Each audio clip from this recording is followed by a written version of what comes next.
सुप्रभात बच्चों। हिंदी की कक्षा में एक बार फिर से आप सबका बहुत बहुत स्वागत है। आज हम पढ़ेंगे पाठ नंबर 5 जिसका नाम है जीवन का लक्ष्य।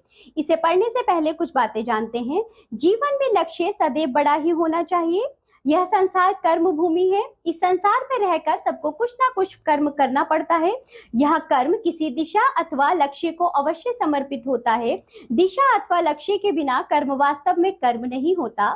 इसलिए जीवन में सफलता प्राप्त करने के लिए एक निश्चित लक्ष्य होना अति आवश्यक है।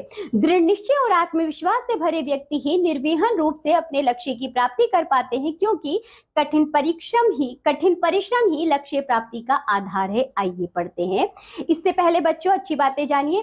उठो जागो और तब तक मत रुको जब तक अपने लक्ष्य को हासिल नहीं कर लेते। ये बात कही है स्वामी विवेकानंद जी ने। इससे प्रेरणा लीजिए। स्पष्ट लक्ष्य विश्वास देता है जबकि अस्पष्ट लक्ष्य उलझन देता है। ये बात कही है ब्लॉग के लेखक ने। आइए हम अपनी कहानी पढ़ते हैं। सफलता शब्द सुनते ही तन मन में प्रसन्नता का संचार हो जाता है। वह चाहे बच्चा हो या बूढ़ा, सबके चेहरे एक समान खिल उठते हैं। सफलता चाहे छोटी हो या बड़ी, उससे कोई अंतर नहीं पड़ता। सफलता स्वयं में खुशी, उत्साह तथा प्रेरणा का संगम है। सफलता पाने के लिए किसी विशेष प्रयत्न से अधिक आवश्यकता है यह तय करने की आखिर हम किस क्षेत्र में सफल होना चाहते हैं। कमजोर से कमजोर प्राणी भी अपनी शक्तियों को एक लक्ष्य पर केंद्रित करके उपलब्धि प्राप्त कर सकता है। बच्चों, बालक अर्जुन का लक्ष्य भेदन मशहूर है। उन्होंने पेड़ पर रखी लकड़ी की चिड़िया की एक आंख को लक्ष्य मानकर धनुष से बाढ़ छोड़ा। निरंतर टपकने वाले झरने की बूंदें भी शिलाओं का सीना चीर देती हैं। सब शक्तियों को एक ओर लगाने से सफलता स्वयं की चरण चूमने लगती है। जीवन यापन और जीवन लक्ष्य दो भिन्न बातें हैं। प्रायः सामान्य लोगों का लक्ष्य जीवन यापन ही रहता है, जैसे खाना कमाना, लेन देन, व्यवहार, व्यापार, एक जीविका का साधन जुटा लेना ही साधारणतया लोगों ने जीवन लक्ष्य मान लिया है। वस्तुतः यह जीवन यापन की साधारण प्रक्रिया मात्र है, जीवन लक्ष्य नहीं है। जीवन लक्ष्य उस सुनिश्चित विचार को ही कहा जाएगा जो संसार के साधारण कार्यक्रम से कुछ अलग है, कुछ ऊंचा हो और जिसे पूरा करने में कुछ अतिरिक्त पुरुषार्थ करना पड़े। कल्पना कीजिए उस यात्री की जिसकी कोई मंजिल नहीं, जो रेलवे स्टेशन पर खड़ा है और विभिन्न दिशाओं की ओर ले जाती असंख्य रेलगाड़ियों, जो उसे रेगिस्तानों, कश्मीर की वादियों, सागर की उठती गिरती लहरों, असम की हरी भरी पहाड़ियों, पंजाब के लहलाते खेतों, गंगा यमुना के तटों और न जाने कहां कहां तक ले जा सकती है। परंतु क्या एक ही समय में यात्री सब जगह जा सकता है? जाने के लिए उसे एक मंजिल चुननी होगी। इसके अभाव में तो यात्री वहीं खड़ा प्रतीक्षा करता रहेगा और समय बीत जाएगा। जीवन में सफलता के लिए अपनी मंजिल का सही समय पर चुनाव अत्यंत आवश्यक है। प्रत्येक व्यक्ति की किसी खास काम में रुचि हुआ करती है। इस रुचि को पहचानने के लिए कभी कम तो कभी अधिक प्रयत्न करना पड़ता है। कोई भी कदम उठाने से पूर्व विचार अवश्य करना चाहिए कि आखिर हम चाहते क्या हैं, हमारा लक्ष्य क्या है।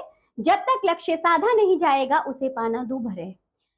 यह लक्ष्य भी रुचि के अनुकूल ही होना चाहिए। हर कोई अपनी रुचि के क्षेत्र में ही अच्छा काम कर सकता है। कोई अच्छा लेखक हो सकता है या अच्छा वक्ता। किसी की पेड़ पौधों में रुचि होती है तो किसी की अंतरिक्ष में विचरते असंख्य तारों में।